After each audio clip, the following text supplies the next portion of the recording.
उमेशला मराठीत 76 गुण, इंग्रजीत 56, इतिहासात 70, भूगोलात 75 गुण मिळालेत. गणितासहित त्याची 5 विषयांची सरासरी 74 गुण येते. तर उमेशचे गणितातील गुण किती? इथे आपण सरासरी बरोबर एकूण मिळालेले गुण भागिले एकूण विषय या सूत्राचा वापर करणार आहोत. आपल्याला सरासरी प्रश्नामध्ये 74 गुण दिलेले आहे. तसेच एकूण गुण हे आपल्याला मराठीत 76 अधिक इंग्रजीत 56 अधिक इतिहासात 70 अधिक भूगोलात 75 आणि गणिताचे गुण आपल्याला काढायचे आहेत. भागिले एकूण विषय हे 5 आहेत.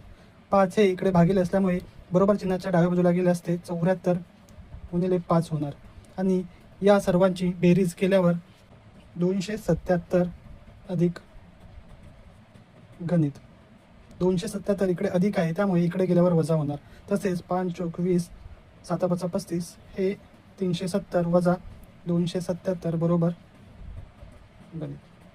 म्हणून गणितात मिळालेले गुण हे 370 मधून 277 वजा केल्यास 93 येते.